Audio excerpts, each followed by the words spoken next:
अस्सलाम वालेकुम। साइफर एक ऐसा बयानिया जिसकी धूल इमरान खान के जेल में जाने के बाद बैठ गई थी, लेकिन ड्रॉप साइड के जरीदे के शाये होने के बाद लगता है वो धूल दोबारा एक तूफान में तब्दील हो चुकी है। पिछले 2 हफ्ते से मुसलसल एक बयानिया दोबारा घड़ा जा रहा है कि क्या ये साइफर था, नहीं था, अंदरूनी साजिश थी, बैरूनी साजिश थी, साजिश हुई थी या नहीं हुई थी। इस हवाले से बहुत सारे साफियों ने भी एक बयानिया बनाया।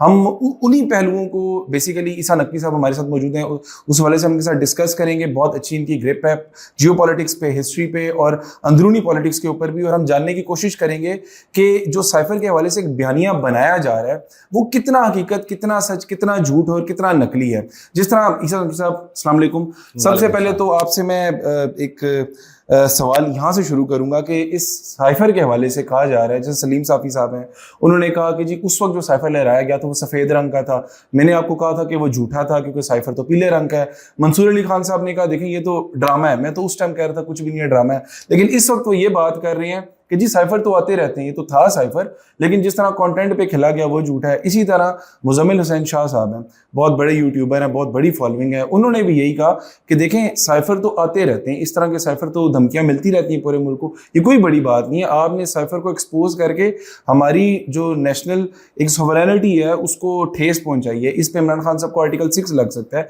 ये सारा एक वो बयानिया है जो बनाया जा रहा है, लेकिन दूसरी तरफ कोई बात नहीं कर रहा कि उसके जो कंटेंट है, उसके अंदर जो लिखा हुआ है, उस हवाले से इमरान खान साहब उस वक्त कह रहे थे वो कितना सच है, कितना झूठ है, उसका मवाजना हम करना चाह रहे हैं। प्लीज इस हवाले से जरा आप इनलाइटन करें।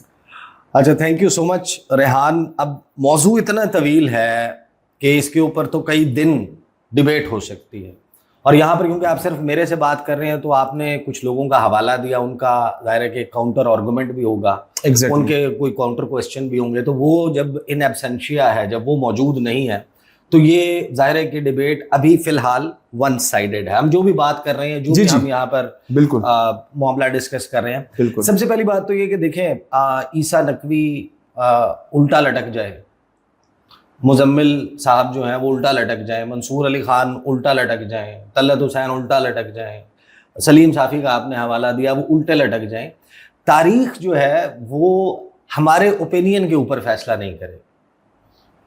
हिस्ट्री जो है वो इस बात के ऊपर जज नहीं करेगी, आज के इवेंट्स के ऊपर बात नहीं होगी, नहीं लिखा जाएगा कि फलां बंदे का क्या ख्याल था। My understanding and their understanding, अब जाहिर है कि उनकी भी एक अंडरस्टैंडिंग है। आई फ्रैंकली बिलीव कि ये जितने लोग हैं मुझ समेत, हम सब अपने अल्फाज के कैदी हैं।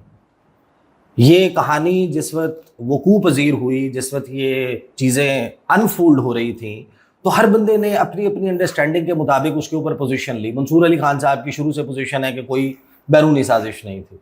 बाकी लोग हैं उनका भी मिलता जुलता है, कुछ लोगों का है कि नहीं जनाब बैरूनी थी। अब हर बंदा अपने ओपिनियन पे खड़ा हुआ है, उसकी अपनी एक फ़ैन फॉलोइंग है, उसको सुनने वाले हैं, वो अपनी गुफ्तगू से, अपनी बात से रिट्रीट नहीं कर सकता। हर बंदा अपने हक में दलाइल लेकर आता है। लेकिन देखें ये फैसला जो है इस बुनियाद पे तो नहीं होना ना। हम इस वक्त बेसिकली यहाँ पर ये केस इस्टेब्लिश करने की कोशिश की जा रही है, जो आपने हवाला जात दिए हैं, कि कुत्ता गोश्त नहीं खाता। आप बेसिकली ये कह रहे हैं कि कुत्ता गोश्त नहीं खाता या बिल्ला जो है वो उसने आके दूध नहीं पिया।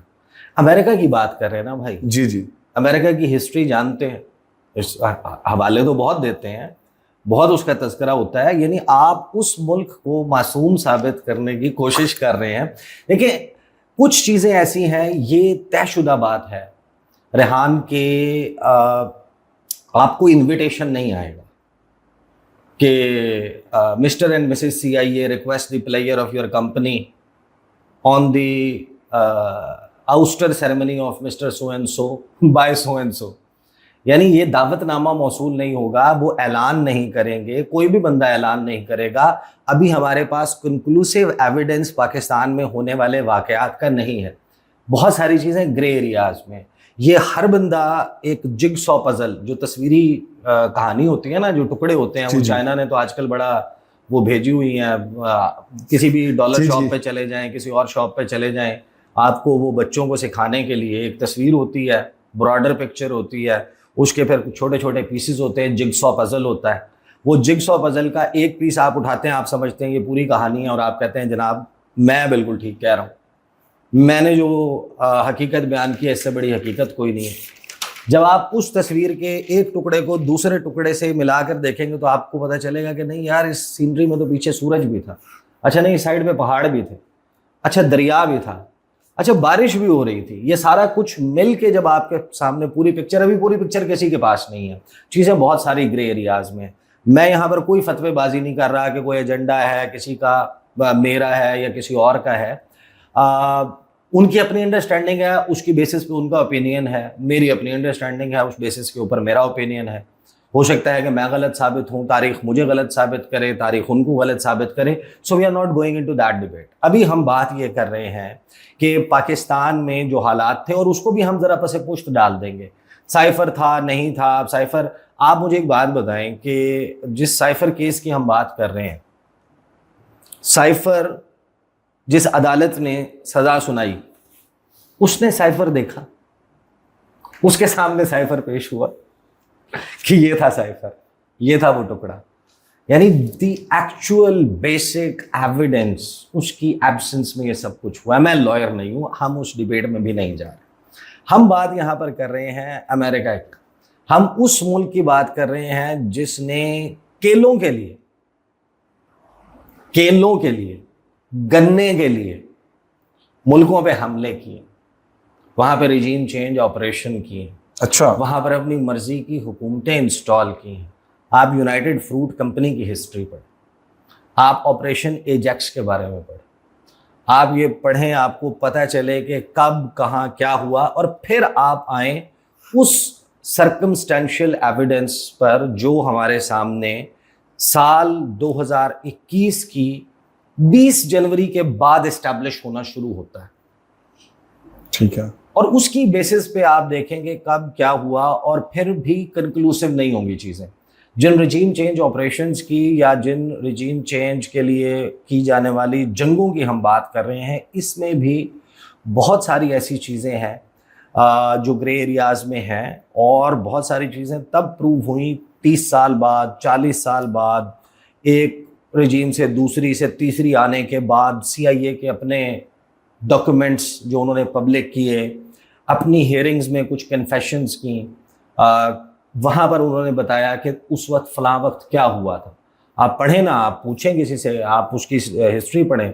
एक प्रेसिडेंट होता था यूनाइटेड स्टेट्स का, उसका नाम था थियोडोर रूजवेल्ट, गालिबन 1901 से 1909 तक president of the United states of America था। उसका एक बेटा था, और फिर उसी नाम का उसका एक पोता था। वो ईरान क्या करने के लिए गया था, उस वक्त क्या हुआ था। बेसिकली जो मनरो डॉक्ट्रिन है, वहाँ से ये स्टेम होता है। प्रेसिडेंट यूनाइटेड स्टेट्स का जेम्स मनरो, जिसने ये कहा था कि जो वेस्टर्न हेमिस्फेयर, ये हमारा स्फेयर ऑफ इन्फ्लुएंस, दुनिया में कोई बड़ी कॉलोनियल पावर है, ब्रिटेन है, फ्रेंच हैं, उसमें स्पेनिश, पोर्टुगीज़, बेल्जियम, इनकी मुख्तलिफ कॉलोनीज़ थी। हम उस वक्त की बात कर रहे हैं, और उन्होंने बड़ा क्लियरली कहा था कि भाई जो वेस्टर्न हेमिस्फेयर है, ये आपके लिए नो गो एरिया, यहाँ पर हम किसी और का इन्फ्लुएंस बर्दाश्त नहीं करेंगे। और फिर बहुत सारी जंगें लड़ी गई। आप सब कुछ छोड़ के सिर्फ सुनने वाले जो हैं वो एक मरतबा बनाना रिपब्लिक, ये टर्म कैसे कॉइन हुई, ओके, और बनाना वॉर्स किनको कहा जाता है, वो आपको यूनाइटेड फ्रूट कंपनी की, और आपको बहुत सारी जो है वो हिस्टोरिकल, पाकिस्तान वाले मामले पर आने से पहले हवाई, अमेरिका जो आज आप जिस शेप में देख रहे हैं, ये it was never like this. इसकी भी एक बड़ी तवील दास्तान है, उसको ज़रा थोड़ा सा कट शॉर्ट कर लें। हवाई की जो क्वीन थी, उसने जो शुगर इंडस्ट्री थी, शुगर केन था, उस पे तमाम तर इजारादारी थी अमेरिकन कंपनीज की, और वो वहाँ पर वो रिफॉर्म्स लेकर आ रही थी कि जिससे जो अमेरिकन कंपनीज थी वो शुगर की इंडस्ट्री पे अपना असर व रसूख खो रही थी। और वो कौन थे ग्रोअर्स? वो थे जो अमेरिकन मिशनरीज हवाई गए थे, उनके बच्चे वो कर रहे थे। अमेरिका ने उसके ऊपर हमला किया, उसकी ऐसी बहरी नाकाबंदी की जिस तरीके से आज आप ईरान की नाकाबंदी देख रहे हैं। ठीक है। और जो हवाईन क्वीन है, उसने स्टेप डाउन किया, और वहाँ पर उन्होंने अपनी मर्जी की हुकूमत इंस्टॉल की उन्हीं मिशनरीज के बच्चों में, और जिस बंदे को हुकूमत सौंपी वो इस वक्त भी शायद दुनिया के सबसे बड़े जो एग्रीकल्चर का कॉन्ग्लोमरेट है उसका मालिक वो था, उसकी कंपनी आज डोमिनेट करती है। किस चीज़ पे आप पाइनएप्पल आपने खरीदना है, आपने केला खरीदना है, आपने गन्ना खरीदना है, आप उनसे राब्ता कर ले। सो बेसिकली कह रहे हैं आप कि इन चीजों और पर regime change नहीं है। हवाई को उन्होंने हिस्सा बना लिया फिर America. So regime change is not a new thing, ये इसकी हिस्ट्री है पूरी। हाँ, इसकी पूरी हिस्ट्री है ना। तो आप बेसिकली ये एस्टैब्लिश करने की कोशिश करेंगे पाकिस्तान में अमेरिका का क्या इंटरेस्ट हो सकता है। एग्जैक्टली ये भी बयानिया बनाया जा रहा है कि एक मैकडॉनल्ड जिस मुल्क की मैकडॉनल्ड एक कंपनी है वो पाकिस्तान जैसे थर्ड वर्ल्ड कंट्री 10 ऐसे ममालिक खरीद सकता है पाकिस्तान जैसे। उनको क्या जरूरत है कि वो एक मामूली सी नाजुक सी जो गवर्नमेंट खड़ी हुई थी बैसाखियों के सारे, उसमें रिजीम चेंज करेंगे। अच्छा, उनको क्या जरूरत थी उस मैं जरा एक लिस्ट ऑफ ये हम समझना चाह रहे हैं उनको वाकई क्या जरूरत थी, उनको क्या कमजोर हुकूमत को हटाने की, उनको क्या जरूरत हो सकती है। उस पर आने से पहले मैंने ये लिस्ट बनाई हुई है, मैं आपको बता देता हूँ। स्पेन की जो कॉलोनीज थी उसमें क्यूबा, पोर्टोरिको, फिलीपींस, गुआम, ये गन्ने के लिए इन्वेड की गई थी। गन्ने की प्रोडक्शन जो है उसके ऊपर अपना होल्ड बरकरार रखने के लिए अमेरिका ने इनको अनसेटल किया था और यहाँ पर अपनी मर्जी की रिजीम्स इंस्टॉल की थी। यानी ये कोई मैं आपको कोई ऐसा बात नहीं बता रहा कि जो किसी बंदे ने अपने दिमाग से घड़ी हुई हो, ये एस्टैब्लिश्ड फैक्ट्स हैं, इसमें अमेरिकन इन्वॉल्वमेंट है। और जो लोकल अपराइजिंग थी, जाहिर है कि जितनी भी कॉलोनीज थी वहाँ पर जो लोकल पॉपुलेशन थी वो इस्तेमार के ख़िलाफ़, उस वक्त की कलोनियल पावर काबिज़ कुव्वत के ख़िलाफ़ उनकी थी एक जिसे कह सकते हैं कि उनका एक एजिटेशन का मोड था। उसको अमेरिका ने फ्यूल किया, उसको अमेरिका ने फंड किया, उसको इस्तेमाल किया, लोकल अपराइजिंग्स करवाई और स्पेनिश कलोनियल रूल जहाँ जहाँ पर था वहाँ पर उन्होंने प्रो अमेरिकन लीडर्स इंस्टॉल की। मैं आहिस्ता आहिस्ता चलता हुआ आता हूँ ना यहाँ तक, फिर हम यहाँ से आगे चलेंगे। ग्वांतानामो बे की स्टोरी क्या है आप वो पढ़ लें, आपको पता चल जाएगा। फिर आ जाएं आप निकारागुआ 1909। वहाँ पर क्या होता है कि जो प्रेसिडेंट है वो ये चाहता है कि मैं रेगुलेट करूँ जो अमेरिकन कंपनीज वहाँ पर बिजनेस कर रही हैं। अमेरिकी कंपनियों को रेगुलेट करने की कहानी थी और प्रिटेक्स्ट उसका ये बनाया गया कि ये तो पनामा कैनाल के मुकाबले में एक और कैनाल बनाना चाह रहे। और फिर एक शिप की सिंकिंग के वाक़े को उन्होंने शिप पे हमला करार दे के उसकी बुनियाद पे उसको लेफ्ट राइट दोनों तरफ से उसकी नाकाबंदी की, हमला किया। वहाँ पर उन्होंने रिजीम चेंज करवा दिया। होंडुरस बनाना वॉर्स में मेन जिसे कहते हैं ना कि वो जो होंडुरन वॉर्स हैं और फिर वहाँ पर जो सिविल वॉर्स करवाई गई वो सारी इस बुनियाद पे थी, सब की सब अमेरिका ने करवाई थी। जिसको आप मासूम साबित करने की, इस्टेब्लिश करने की कोशिश कर रहे हैं ना यार ये तो ये हीरो है, ये तो हीरो है, बिल्कुल ऐसा ही है। वो विलन है भाई, उसने पूरी दुनिया में अपने पंजे कैसे गाड़े हैं, अपने किसी दुनिया अब मुल्कों को वो सैटेलाइट स्टेट्स के तौर पे ऑपरेट करता है। रिमोट कंट्रोल उसने अपने पास रखा हुआ है। हम जिसकी बात कर रहे हैं होंडुरस में सैम द बनाना मैन जिसको कहा जाता है, ये सबसे अजीबोगरीब रिजीम चेंज ऑपरेशन था। ये वहाँ पर केले की काश्त का किंग था और जितना केला वहाँ से एक्सपोर्ट होता था ये खरीदता था और उसमें टैक्स वाले मामलात के ऊपर फड्डा हो गया। इस बंदे ने अपनी प्राइवेट, अमेरिकन बिजनेसमैन था, इसने अपनी प्राइवेट मिलिशिया हायर की। अमेरिकन नेवी से एक सरप्लस शिप जो है वो शिप इसने खरीदा और इसने प्राइवेट आर्मी और मिलिशिया के जरिए होंडुरस के ऊपर हमला कर दिया। अमेरिका इसकी पुष्ट पे आके खड़ा हो गया और they made sure the Honduran president resigns, steps down. उसका राइवल, इसका हामी बंदा वहां पर इंस्टॉल हो और उसके बाद जितना उसका इस प्राइवेट मिलिशिया के ऊपर जहाज खरीदने पे खर्चा हुआ था उसकी वजह उसने कहा कि अब मैं जीरो टैक्स के ऊपर आपसे बनाना लूँ। नाइस। यहाँ पर आपका ये एक रिजीम चेंज ऑपरेशन आ जाता है। फिर आप आ जाएं ईरान का, किसको नहीं पता। ईरान मोहम्मद मुसद्दिक की जो हुकूमत है, डेमोक्रेटिकली इलेक्टेड, उस वक्त जो एंग्लो ईरानियन ऑयल कंपनी थी ब्रिटिश, जिसको आज आप ब्रिटिश पेट्रोलियम के नाम से जानते हैं, उसको 1951 से ऑनवर्ड उसको लगा कि भाई ये तो मोहम्मद मुसद्दिक आ गया, ये नेशनलाइज करने की बात कर रहा है। उसने जाके CIA से रिक्वेस्ट की, कान भरे ब्रिटिशर्स ने। ब्रिटिशर्स उस वक्त अपने जाहिर के सवाल पजीर थे। यूएस ने बैक किया ब्रिटिश को? नहीं, फौरी तौर पे नहीं किया, फौरी तौर पर नहीं किया। उसके बाद क्या हुआ, they made a whole plot जिसमें उन्होंने ये एस्टैब्लिश किया कि ये कम्युनिज्म की तरफ इनका टिल्ट है और यहाँ पर आपके लिए बड़ा काम खराब होने वाला है पूरे मिडिल ईस्ट में, और जहाँ जहाँ ब्लैक गोल्ड निकल रहा है, तेल निकल रहा है।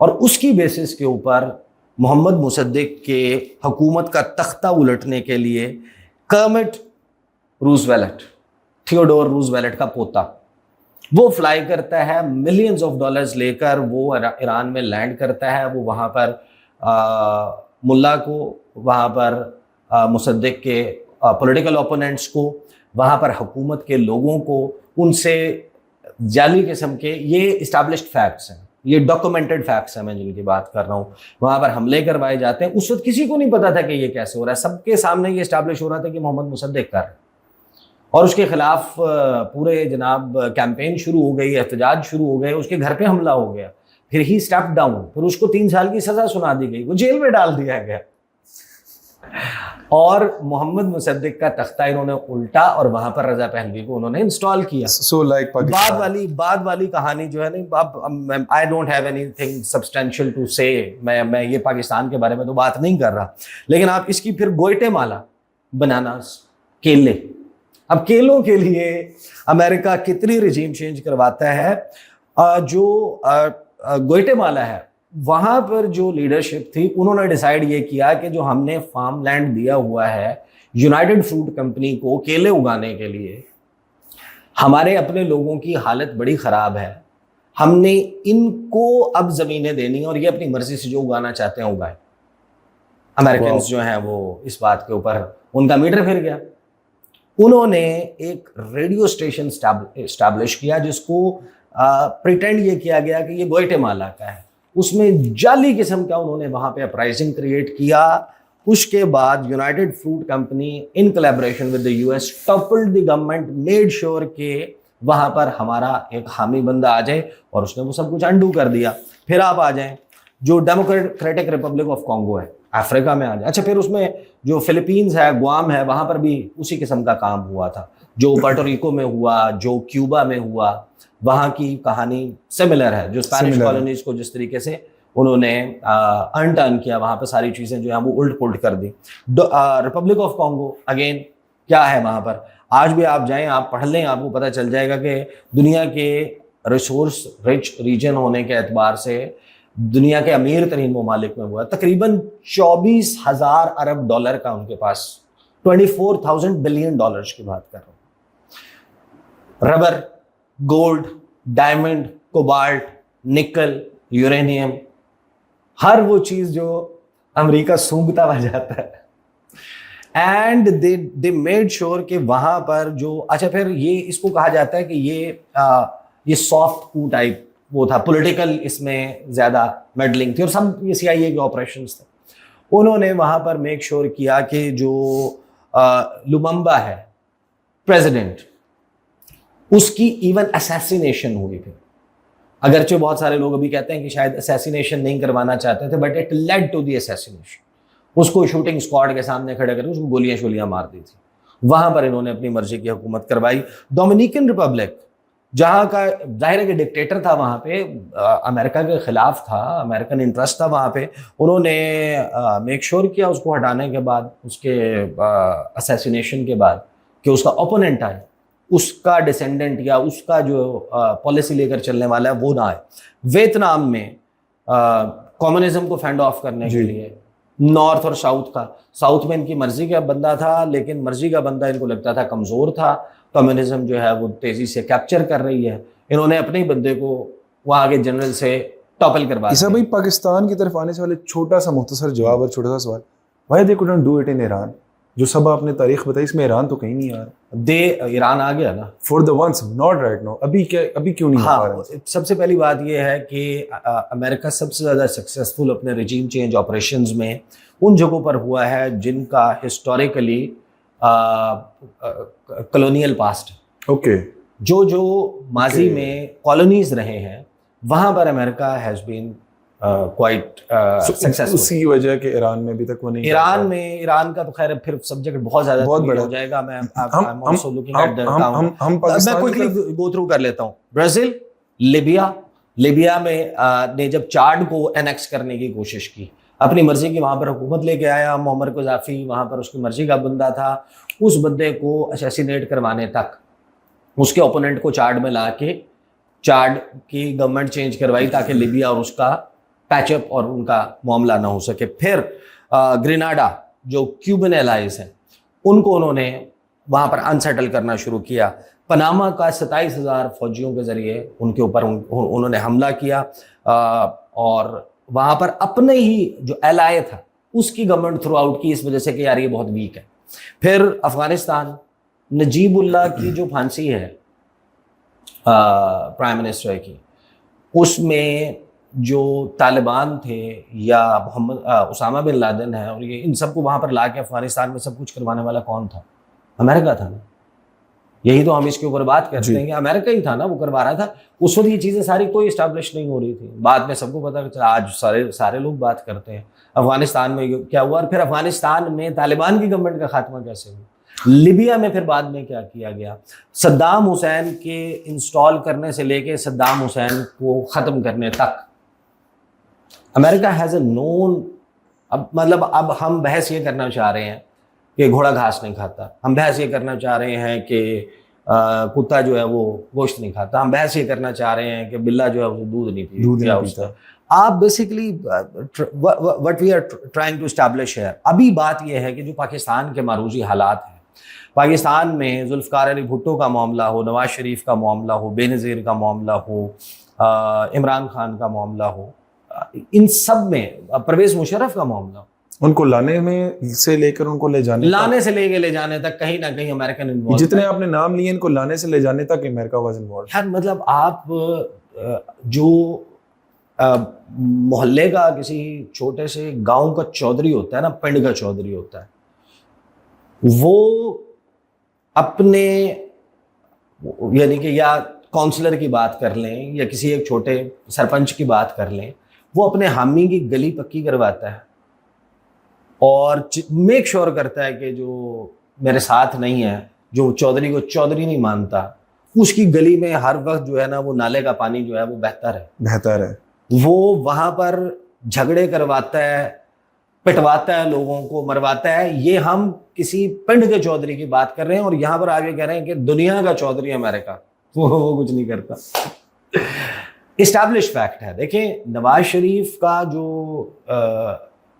पीपल्स पार्टी का चाइना के साथ जब जिसने करीब होने की कोशिश की है, उसको अमेरिका ने चपेड़ मारी है। सो बेसिकली एलिस वेल्स का जो साउथ एशिया की डायरेक्टर थी, यानी यूं समझ लें आप डोनाल्ड लू की दादी या माँ, साउथ एशिया को बेसिकली डील करने वाली है, उसका गालिबन विल्सन सेंटर का एक 65-68 मिनट का जो वीडियो है ना, स्पीच, वो ऑन द रिकॉर्ड मौजूद है। उसको उठा के कभी सुने या उसका ना आप वो निकाल लें। पाकिस्तान के हवाले से जो चार्ज शीट है, जो एक इंटरव्यू दिया था बड़ा मशहूर good dates and bad dates वाला असद उमर ने, कभी किसी के हाथ असद उमर लगे और पूछे कि गालिबन नेशनल लाइब्रेरी में हुआ था वो इंटरव्यू, बीबीसी को दिया था, कि ये अमेरिका ने क्या शुरू किया हुआ है कि बैड डेट ट्रैप, अब उधार तो उधार होता है। ये क्या बात हुई कि हमारा दिया हुआ उधार अच्छा है, IMF का दिया हुआ अच्छा है, जो वर्ल्ड बैंक है उसका दिया हुआ अच्छा है, जो चाइना का दिया हुआ वो बुरा है। अमेरिका को चाहिए था, वो जानना चाहते थे, वो कहते थे आप ट्रांसपेरेंसी लेके आए, आप हमें बताएं। चाइना, आप देखें, दुनिया की सबसे बड़ी राइवलरी अमेरिका और चाइना की है, बिल्कुल, दैट्स अ फैक्ट। तो CPEC के अगेंस्ट ओपन पॉलिसी किस मुल्क की है? दो मुल्क हैं जिनका ओपन वो है CPEC और BRI के खिलाफ, एक अमेरिका है और एक इंडिया। ये दो मुल्क हैं जो अलल ऐलान खिलाफ बहुत सारे हैं, मिर्चें बहुत सारों को, दो मुल्क हैं जो ऐलानिया तौर पे कहते हैं। अच्छा, अब यहाँ पे फिर जाहिर है पाकिस्तान में ये डिबेट आ जाती है, जेन्युइन डिबेट है। वो कहते हैं कि भाई इमरान खान ने कौन सा CPEC बना लिया था? एग्जैक्टली। तो जो आप कह रहे हैं कि ऐसा नहीं है। देखें, ये जाहिर है कि चीज़ें बहुत सारी उसमें चल रही थी। देख, 2021 जब बनता है प्रेसिडेंट ट्रम्प नहीं बाइडन, सॉरी, उसका कोई क्यों नहीं होता राब्ता इमरान खान से? अफगानिस्तान से अमेरिका इनखला कर, उस वक्त दुनिया में सबसे अहम मुल्क पाकिस्तान है। हर मुल्क को पाकिस्तान से बात करनी थी अपने बंदों को वहां से निकालने के लिए। I'm talking about American allies when nobody is talking to Pakistan. Prime minister कह रहे हैं Taliban have broken the shackles of slavery.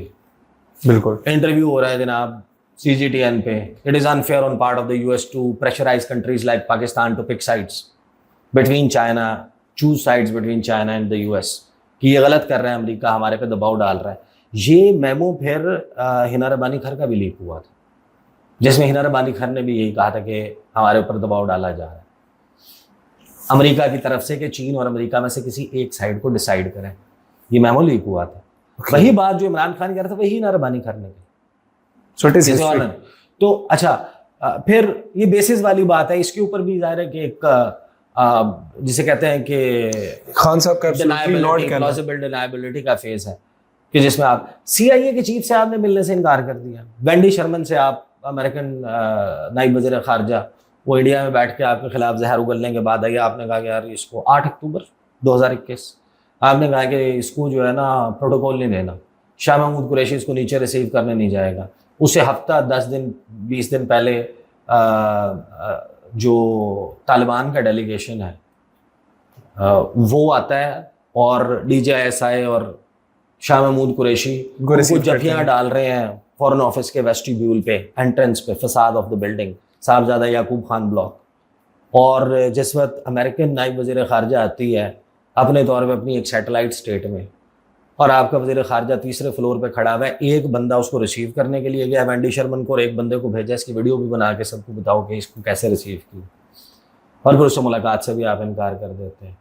आप अमेरिकन जो अपोजिशन है विंटर ओलंपिक्स की, जो बायकॉट लीड कर रहा था अमेरिका, उसके चाइना में हो रहा था विंटर ओलंपिक्स, जी बिल्कुल, अमेरिका लीड कर रहा था। आप कहते हैं कि जनाब आप अमेरिका के खिलाफ बयान देते हैं, दिया था ना? बिल्कुल दिया था, और गए भी थे विंटर ओलंपिक्स, बिल्कुल गए थे, और कहा था कि अमेरिका जो है वो वेपनाइज ना करे स्पोर्ट्स को। बिल्कुल।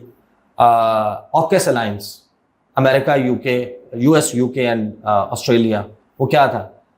डीजल पावर्ड के बजाय न्यूक्लियर सबमरीन्स देने का उन्होंने फैसला किया। पाकिस्तान ने उसके खिलाफ बयान जारी किया, क्वाड के खिलाफ बयान जारी किया। जो बाइडन का समिट फॉर डेमोक्रेसी था, उसके लिए पहले पाकिस्तान ने सीख किया इमरान खान के लिए इनविटेशन, खान गवर्नमेंट नहीं किया, चाहते थे कि हमें बुलाया जाए। जब उनकी तरफ से इनविटेशन आ गया तो आपने दफ्तर खारजा से बयान जारी करवाया कि perhaps this is not the time, perhaps at an opportune moment democracy के सब्जेक्ट के ऊपर हम आपसे बात करेंगे।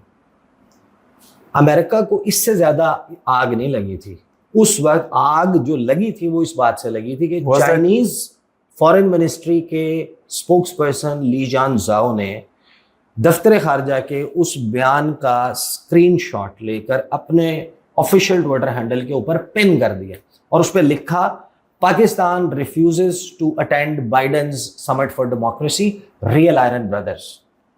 ओके। फिर आपके सवाल पे आने से पहले, फिर जो रशिया का विजिट है, मेरा सवाल यही था, मैं यही पूछना चाह रहा था कि आप ये क्या समझते हैं कि जो सारी आपने स्केच बनाया, पूरा स्केच खींचा कि खान ने कहाँ डिप्लोमेटिक गलतियां की अमेरिका के खिलाफ, एक आम पाकिस्तानी की, एक आम बंदे की, मेरी भी अंडरस्टैंडिंग ये है कि इमरान खान का जो रशिया जाना था वो सबसे बड़ा एक डिप्लोमेटिक ब्लंडर था, जिसमें वो एक दिन बाद जहाँ जंग शुरू हो रही है यूक्रेन के साथ, क्या हमारी इंटेलिजेंस ने उनको नहीं बताया था खान साहब को? क्या ये खबरें नहीं थी? फिर उसके बाद इस्टेब्लिशमेंट ने तकरीबन मुकम्मल तौर पर हाथ उठा लिए थे कि ये इमरान खान का सोलो मुकम्मल अपना फैसला था कि वो रशिया जा रहे हैं। ये भी बताया गया कि रशिया हम गए थे म्यूचुअल ट्रेड के लिए। उस साइफर के अंदर भी यही है कि हम म्यूचुअल ट्रेड के लिए गए थे। आपके अमेरिका के आपका इंडिया भी तो ट्रेड कर रहा है रशिया के साथ, तो हमारे साथ क्या मसला था उस म्यूचुअल ट्रेड में? प्लस यूक्रेन के साथ जब वॉर हो गई थी उसको कंडेम ना करना,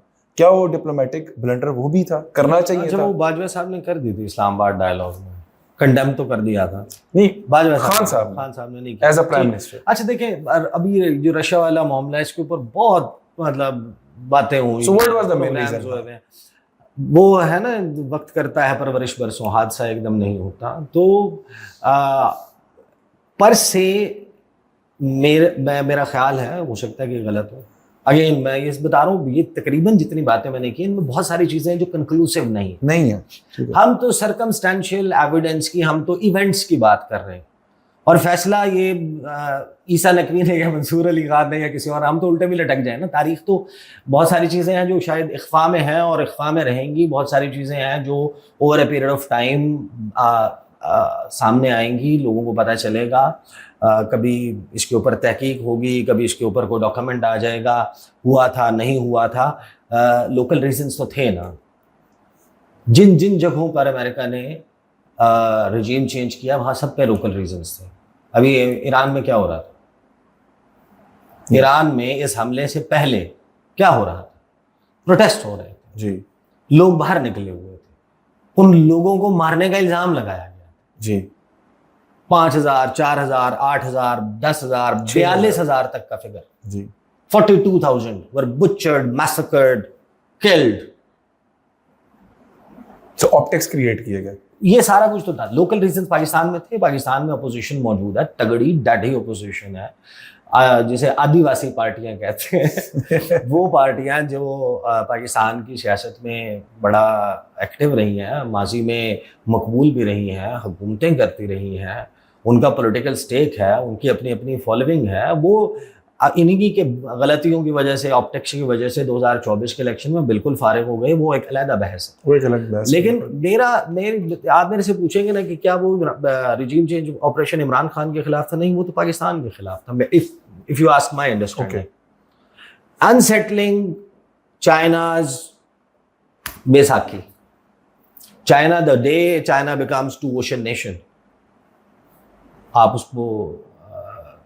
उसको कंप्लीट ही नहीं कर सकते। इसको हम अपने नेशनल इंटरेस्ट में समझें। चाइना को समझ लेना आप, चाइना के दरमियान में सेंटर में लकीर लगाएं नक्शे के ऊपर, उसके राइट साइड पे towards the Pacific Ocean, South China Sea, East China Sea, Yellow Sea, उस साइड के ऊपर आप देखें, उनकी को 90% पॉपुलेशन वहाँ पे रहती है। दुनिया के हम अब इंडिया ने सरपास किया है, almost the most populated country की बात कर रहे हैं। उसका जो इस तरफ नक्शे के ऊपर आपका लेफ्ट साइड बनेगा, जो लेफ्ट साइड है वहाँ पे 6 से 8%, 10% टोटल पॉपुलेशन का रहता है। क्यों? समंदर का एक्सेस नहीं है, संगलाख चट्टाने हैं, पहाड़ हैं। अगर उनको पाकिस्तान के रास्ते ये समंदर तक एक्सेस मिल जाता है, टू ओशन नेशन बन जाता है। US is a two ocean nation, left right दोनों जगह पे आपका एक्सेस है। चाइना को वो एक्सेस मिल जाता है through Pakistan, which is ideal. तो creating trouble in the backyard of China, creating issues in the backyard of China, उनके लिए मसाइल पैदा करना। और मेन राइवलरी है चाइना की और यूएस की, और बहुत सारी उसकी बाय प्रोडक्ट्स हैं जो हम अनफोल्ड होते हुए देखते हैं। ईरान में जो हो रहा है, जो इस वक्त आपको पूरी दुनिया में बहुत सारी चपकलिश कॉन्फ्लिक्ट्स नज़र आती हैं, वो स्टेम करती हैं उस मेन राइवलरी से। अब इस पे कंक्लूसिव एविडेंस तलाश करना, इमरान खान का इल्ज़ाम है ना, तो इमरान खान आए एस्टैब्लिश कर दें। सर इसमें कंटेंट दूसरों का इल्ज़ाम है कि ये बिल्कुल झूठ है, झूठ का पलंदा है, तो आए एस्टैब्लिश कर लें। हम तो हिस्टोरिकल एविडेंस की बात कर रहे हैं, हम तो तारीख की बात कर रहे हैं कि क्या हुआ। अब आप उल्टे लटक जाएं, आप इन फैक्ट्स को कि William J Burns, director CIA chief, comes to Pakistan and your prime minister says कि I'm not going to meet you. उसका काउंटर पार्ट है DGI who was Faz Hamid at that time, कि उससे मिले, हमारा नहीं इससे काम। आप ये नहीं सोच सकते कि पाकिस्तान का प्राइम मिनिस्टर जो है वो American would digest it that easily. I am not saying कि देखें इमरान खान की गलतियां, इमरान खान के अपनी पॉलिटिकल मिस्टेक्स वो अपनी जगह पर होंगे। उन्होंने फलां जगह पर ये नहीं करना चाहिए था, मिलिट्री इस्टेब्लिशमेंट से नहीं लड़ना चाहिए था। अच्छा, ये प्रैक्टिकलिटी का ये तकाजा होता है, दैट्स अ सेपरेट स्टोरी। यहाँ पर उन्होंने उसने लाइन क्रॉस कर दी, यहाँ पर उन्होंने लाइन क्रॉस कर दी, यहाँ पर इन्होंने ये नहीं करना चाहिए था, राइवलरी में झगड़े में यहाँ नहीं जाना चाहिए था, ये इन्होंने ज्यादती कर दी, ये उन्होंने ज्यादती कर दी। ये तो एक सेपरेट डिबेट है ना।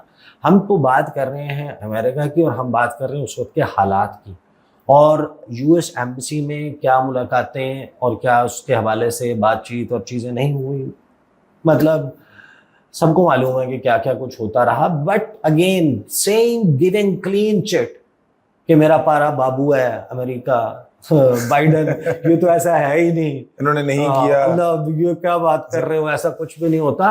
आप हमें ये कह रहे हैं कि एक मुल्क जो केले के लिए, जो गन्ने के लिए, जो अपने इंटरेस्ट के लिए मुल्कों के ऊपर, Iraq, middle east is perfect story, Iran, ये सारी ये आपके सामने स्टोरीज मौजूद है।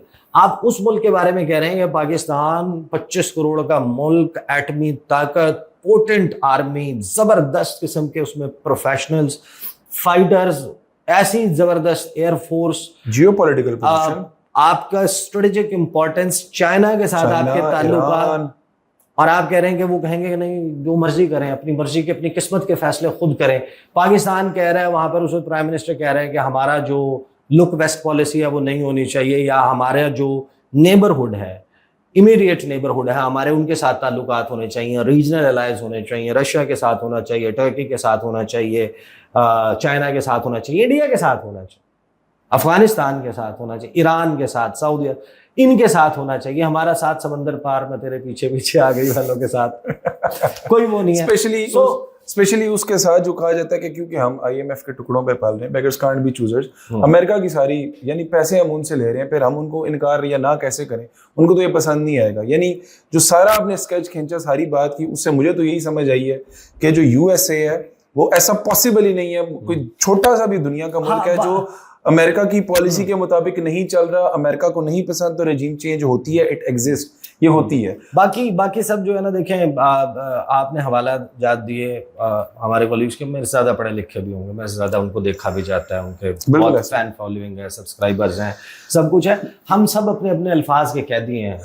आप किसी लीडर को देख लें, आप किसी ट्रंप इस वक्त अपने वर्ड्स का कैदी बना हुआ है, वो भागना चाहता है, वो जो कुछ बोल चुका है उसमें से कुछ तो मनवाना है ना। ऐसा ही है। इमरान खान, दूसरी सियासी जमातें, इसी तरह ये जो बोलने वाले हैं, हम जो बोलने वाले हैं, अब जब आप स्टेटमेंट दे देते हैं, आप कहते हैं मैं बिल्कुल ठीक कह रहा हूँ, मैं जो बता रहा हूँ नहीं हुआ जनाब, अमेरिका का कोई ताल्लुक नहीं था इससे, रिजीम चेंज से।